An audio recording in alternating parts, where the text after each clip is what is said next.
હરિકૃષ્ણ મહારાજની જય. બીજા પ્રત્યે તિરસ્કાર કરતાં પહેલાં, બીજાનું અપમાન કરતાં પહેલાં, બીજાની સંપત્તિ આંચકી લેતા પહેલાં અને અનીતિ કરતાં પહેલાં ખૂબ વિચાર કરવો, કારણ કે તમારી આ પ્રવૃત્તિઓ બીજા માટે તો નુકસાનકારક નીવડશે, પરંતુ તમારા માટે તો ખતરનાક જરૂર નીવડશે.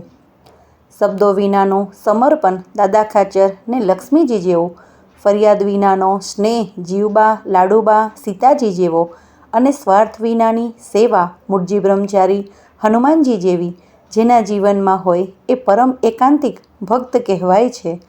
જાડા થઈ ગયા હોય તો એટલું સમજી લેવાનું કે ખાવામાં ગડબડ થઈ છે અથવા આંતરડામાં પ્રોબ્લેમ છે. એ જ પ્રમાણે જીવનમાં દુઃખો આવે છે તો સમજી લેવું કે ભૂતકાળના ગમે તે જન્મમાં પાપ કર્યા છે એની સજા અત્યારે ભોગવવા મળી રહી છે. પૂર્વના જમાનામાં અને અત્યારના જ સમયમાં કોઈ મોટામાં મોટો તફાવત પડ્યો હોય તો એ છે કે એ વખતના લોકોની નજરમાં પુણ્ય પાપ મુખ્ય હતા અને અત્યારના લોકોની દૃષ્ટિમાં સુખ દુઃખ મુખ્ય બની ગયા છે. ઇન્દ્રિયોના વિષયો પાછળની આંધળી દોટે આજે ભલભલાના જીવનને બરબાદ કરી નાખ્યા છે, કારણ કે વિષયોની પ્રાપ્તિના લક્ષ્યે એકેય મર્યાદાનું પાલન થવા નથી દીધું. આપણા પોતાના જ જીવનને તપાસીએ તો ખ્યાલ આવી જાય તેમ છે. આજે મોટાભાગના નરનારીઓને પાપ કરવાનો ડર નથી, પરંતુ પાપ કરતાં પકડાઈ જવાનો ભય જરૂર છે. આવી જીવન પદ્ધતિ આપણા જીવનને ધર્મથી મદમત્તું સી રીતે બનાવી શકે? ધર્મની વાત તો આગળની વાત છે, પણ જીવનમાં માનવતા ટકાવી રાખવા માટે પણ પાપભીરૂપતાને આત્મસાત કર્યા વિના ચાલે તેમ નથી, કારણ કે માનવતા વિનાનું જીવન એ માણસના ખોળીએ શૈતાનનું જીવન બની જાય છે.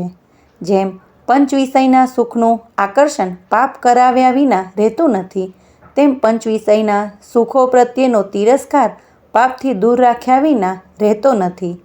ધર્મ પ્રાપ્તિ માટેનો અતિ મહત્વનો ગુણ છે પાપભીરુતા, અર્થાત પાપનો ભય. આ એક જ ગુણ જો આત્મસાત થઈ જાય તો બાકીના અગણિત ગુણો તેની પાછળ આવ્યા વિના રહેતા નથી. આ જગતનો એક સામાન્ય રિવાજ છે કે ચીજનો ડર હોય તે ચીજ પાસે જવા આવવાનું પ્રાયઃ કરીને ઓછું થઈ જ જાય છે. અરે અજાણતાય જો જઈ ચડ્યા હોઈએ અને પછી ખબર પડે તો ઝટપટ ત્યાંથી ભાગી જઈએ છીએ.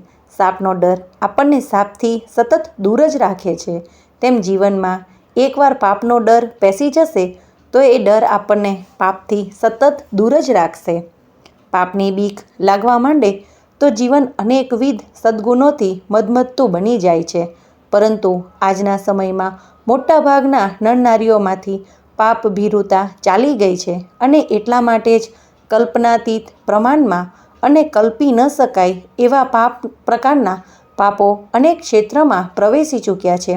આશ્ચર્ય તો એ છે કે આ બધા પાપ સૌને પચી ગયા છે.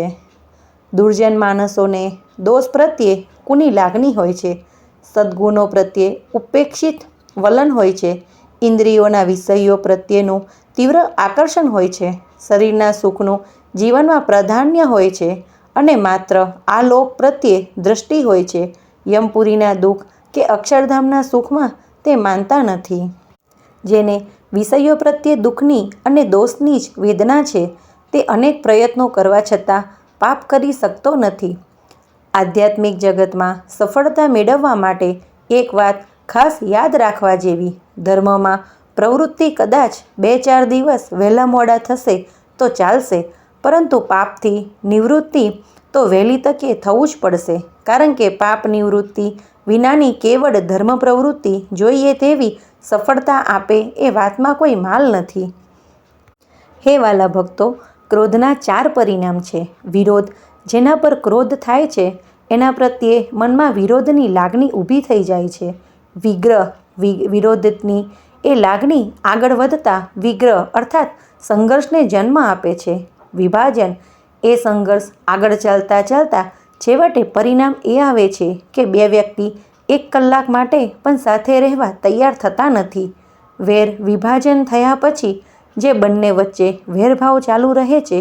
આ 4 ભયંકર પરિણામને નજર સમક્ષ રાખી ક્રોધથી દૂર થઈ જવું જોઈએ. હરિકૃષ્ણ મહારાજની જય.